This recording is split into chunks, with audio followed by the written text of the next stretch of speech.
নীলা ছিল এক প্রাণবন্ত মেয়ে, যার সবচেয়ে প্রিয় সময় কাটত সবুজ মাঠে হাঁটাহাঁটি করে। একদিন বিকেলে রোদ ঝলমলে আকাশের নিচে নীলা মাঠে ঘুরছিল। হঠাৎ তার চোখে পড়ল একটি সুন্দর রঙিন প্রজাপতি, কিন্তু সেটি মাটিতে পড়ে আছে, ডানায় সামান্য কেটে গেছে। নীলা আলতোভাবে প্রজাপতিটিকে হাতে তুলে নিল। সে খুব যত্ন করে প্রজাপতির ডানা মেরামত করল, ছোট্ট তুলো দিয়ে মুছে দিল, এক চিমটি মধু খাইয়ে দিল। কয়েকদিন ধরে নীলা প্রতিদিন প্রজাপতির যত্ন নিত, যেন সেটা তার নিজের বন্ধু। ধীরে ধীরে প্রজাপতির ডানা আগের মতো শক্ত হয়ে উঠল।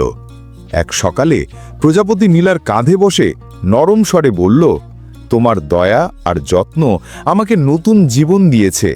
আমি তোমাকে একটি উপহার দিতে চাই। সে তার ডানা ঝাপটিয়ে একটি ঝকঝকে জাদুর পাখা নীলার হাতে দিল। প্রজাপতি বলল, এই পাখা দিয়ে তুমি যখনই ইচ্ছে করবে ফুলের দেশে যেতে পারবে, যেখানে আকাশ রংধনুর মতো আর প্রতিটি ফুল গান গায়। নীলা খুশিতে চোখ বন্ধ করল, আর মুহূর্তেই সে চলে গেল এক রঙিন, সুগন্ধি আর স্বপ্নময়ী জগতে। সেই দিন থেকে নীলা প্রায়ই ফুলের দেশে যেত, কিন্তু প্রজাপতিকে ভুলত না।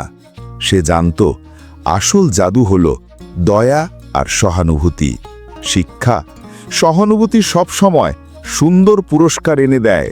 এরকম মজার ও শিক্ষামূলক কার্টুন ভিডিও পেতে আমাদের চ্যানেলটি সাবস্ক্রাইব করুন, আর যদি পেজ থেকে দেখে থাকেন তাহলে পেজটি ফলো দিয়ে পাশে থাকুন। আল্লাহ হাফেজ।